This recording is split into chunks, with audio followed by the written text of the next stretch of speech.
Talk about more about the prospects for those talks now. Get analysis from Alexey Muraviev. He's an associate professor of national security and strategic studies, and he joins us from Perth in Australia. Thanks very much for being with us. So a lot has been made of the fact that this is a trilateral meeting, that representatives from all three countries are going to be present in Abu Dhabi. And, you know, we heard the US negotiator, Steve Witkoff, saying it all comes down to one issue. What are the prospects for real progress being made then? Look, I mean, it will all come down to having political will. And I think it's more to do with the position of the Ukraine's president, Volodymyr Zelensky, because whether we like it or not, he finds himself in more vulnerable, more susceptible to pressure position simply because he cannot really demonstrate, at least for the time being, that he can continue to defend the territories that the Russians want to claim as part of the negotiations table. So it all comes down to who has the upper hand on the battlefield and who can, as a result, resolve this stumbling block in one way or another. Also, what needs to be taken into account is negotiations between the United States and Russia are not just about Ukraine. Ukraine is just part of a much broader spectrum of conversation points that the Russians and the Americans have. One of them is now a situation concerning the so-called Peace Council and the fact that the Russians said that they are prepared to make a contribution of $1 billion US as long as their assets that have been frozen in the United States will be made available towards supporting reconstruction of Palestine. So I think it will all come down to, yes, Trump says that everyone will have to basically make concessions, but I think it will more be about how much the Ukrainians will be willing or will be prepared to make concessions, given the fact that they find themselves under pressure coming from the White House, and it's very clear, on the basis of Zelensky-Trump meeting in Davos, as well as on the pressure coming from the Russians on the battlefield. You talk there about how a lot of this comes down, as you see it, to how much the Ukrainian President Zelensky is willing to compromise on.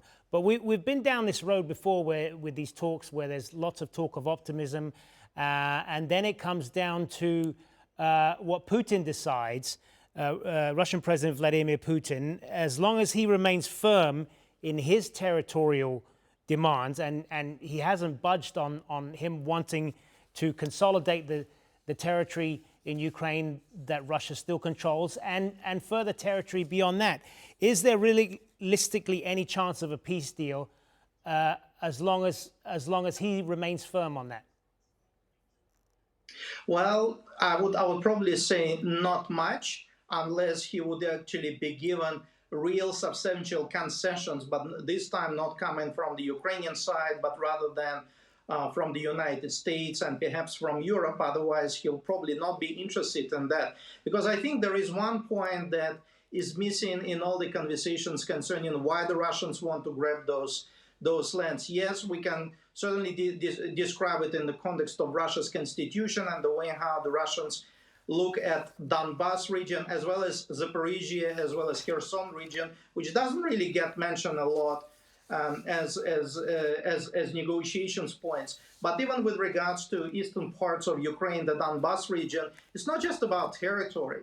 There are bigger issues there. One is needs to be understood is the question of water security. The fact that the Ukrainians control the provision of freshwater supplies to the remainder of the Donbas region, and the origins of those sources of water actually in the areas which the Russians try to siege right now. So in terms of long-lasting effect, and this is what the Russians are effectively stating, you know, there are a number of considerations that they want to be assured about, such as Ukraine's future security status, the positioning of Ukraine concerning the presence of foreign forces on its territory, obviously having a buffer zone, but more specifically issues concerning water security, control over strategic raw materials such as rare earths, and this is also part of understanding why the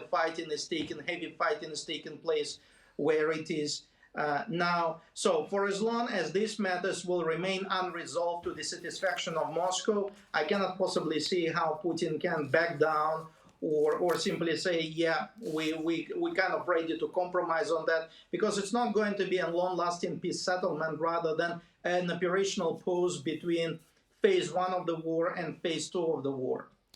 Good to get your analysis. Alexey Muraviev joining us there from Perth, Australia. Thank you.